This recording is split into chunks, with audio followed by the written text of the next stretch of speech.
Mbote na bakongomani nyonso bokozwa libaku ya kolanda biso na kati ya video oyo na sengi botindi yango su mokonzi ya mboka ndenge na komi adresse na mokonzi ya mboka na bokonde pe na lingala ebandeli ti suka po mokonzi ya mboka ayoka ngai mwana ya Congo na pesi na mokonzi ya mboka matondi mingi tata Félix pona oyo zokosala na tango ya bitumba oyo tata miso na biso zokofungwa malem so komi kososolo ete opusi Kagame pe na suka. Et rapport ya ba expert ya ONU qui publié il y a 24 heures et une fois de plus ba outi ko étaler nyoso chaîne ya ba commandement ya ba opération ko uta parti ya Kagame ndenge ekiti na ba Kabarebe ekiti na ba Makenga ekiti na ba Bisimwa pe na ba Corneille Nanga bon likamba ko kamande Corneille Nanga alongwe ko za président ya CENI na Congo po akende komite na se ya boumbu ya mutuluko ya Makenga. Parenthèse mokena fungwa kina kangi mais rapport ndenge ba publier et la kisi une fois de plus que malgré nombre ya bateau bazo kufa ya ba RDF bazo kufa na Congo Kagame azali prêt ya koyeba na kotika te ako continuer kotinda mapinga ako continuer kotinda bato ba kokufaka tokolona bango lokwa miliona awa eza likambo moko te bongo tina nini ya kosala video pona mi adresser suna mokonzi ya mboka tata nena lobia na pesi nano merci ndenge ozoko déployer ba moyen ndenge ozoko pesa ba mapinga ba moyen ndenge mosala ezoko salama tozala kondima ete moke tokende tokolonga bitumba oyo mais il y a des préalables oyo esengeli kosala na niveau interne so tolingi lobby tope makambo oyo kepe na mwa mbangu po eumeli mingi te tata eumeli mingi bongo ya liboso ezali nini makanisi na liko senga pa na yo tata lokwa na zuna libaku teke yo yamba ngai po na yebike mokolo wana ekokoma ekokoma po bato bazingi yo bato ya keba balingaka te bosolo eyelaka bango ndenge so toyaka na verité boye basepelaka te mokonzi ya mboka trahison ezokokoba tata ezokoba mingi kati ya mapinga ba oyo yo tie asika te po bango bauti kozwa makambo kaka sikoyo nano bakoti penza na mozindo ya baopération te bazocoordonne na ndenge ya mosika bonga lingana senga na yo boye tata likoki soki ezali yo nde ozwa ekateli bacharge to bacommandant ya barégiment nyonso oyo bazwami na tous les territoires ya Nord Kivu tous les territoires ya Sud Kivu tous les territoires ya Ituri ces trois provinces là bacharge to bacommandant régiment na bango oyo bazali d'office bacharge ya baopération à l'exception ya oyo azali na Lubero général Mandevu Bruno ya uti kokende sikoyo asali remise et reprise oyo azali na Masisi oyo azali na kote ya Kamanyola kuna na Sud Kivu oyo azali na Ruchuru oyo azali na kati ya Nyiragongo mokonzi ya mboka ba oyo bazali bacharge ya balogistique wana régiment wana chef régiment na bondelo tata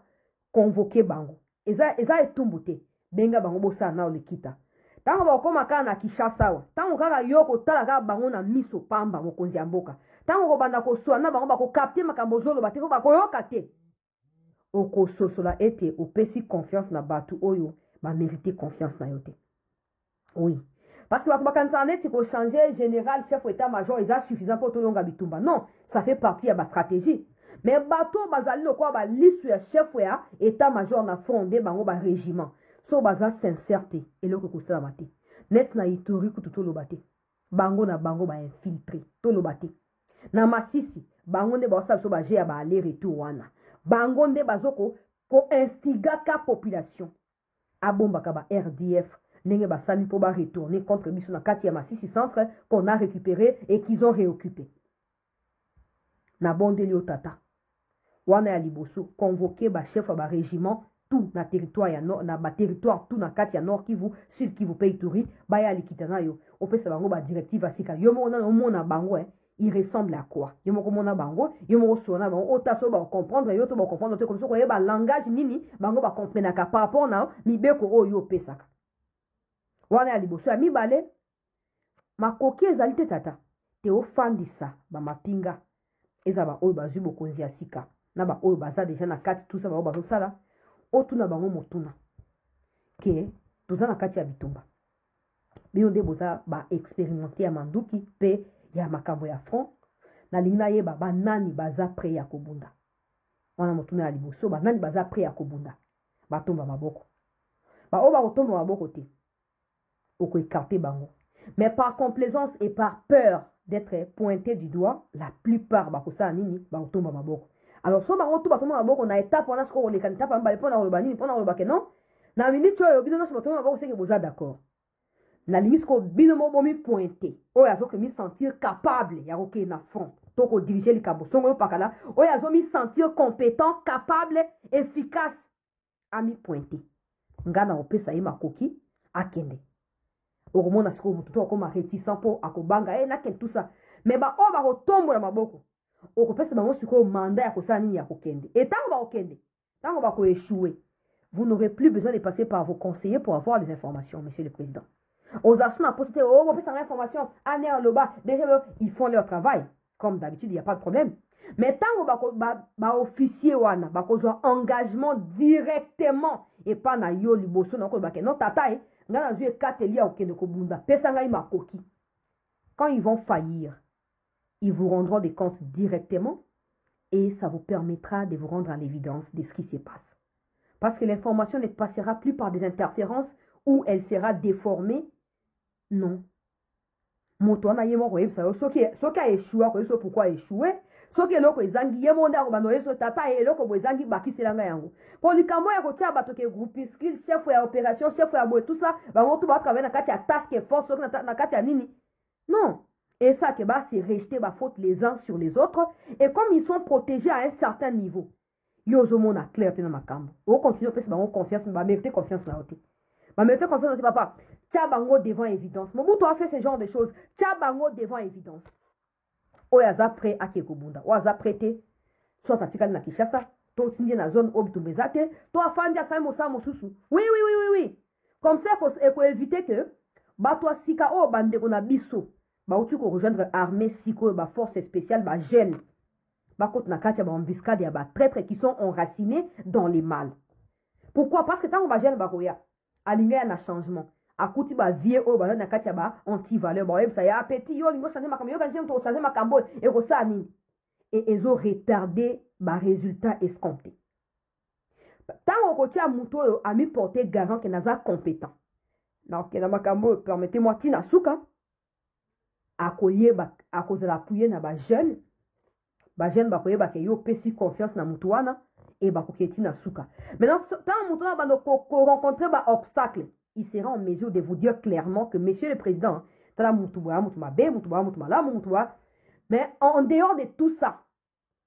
il faut zapper na équipe à molili tata na bondeli yo makanisi na ngano suna komaka bolo kwa na zuli bakwa kuta na yo te nazo kosaka be ba video po naza koliki ate okomono yango okomono ba video yango mokozi ya mboka au créer équipe officieuse oyo eko travailler en parallèle des gens qui sont pas connus des gens de les gens de l'ombre en fait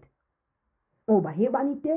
mais oyo ils feront presque le même travail que ceux qui le font officiellement et ceux qui ont reçu les mandats officiellement et qu'on permettre yo à chaque instant au vérifiaka au yebaka à travers ma source officieuse qui dit vrai qui dit faux et yasuka ce qui moyen zali yomoko au yeba kombo ya ba officier tout ya armée au yeba kombo ya ba oyo bazana ba front bango tout au yeba kombo na bango osaka réunion na bango ata ya 30-45 minutes par jour papa na bondeli yo mokonzi ya mboka 35 minutes, plutôt 45 minutes par jour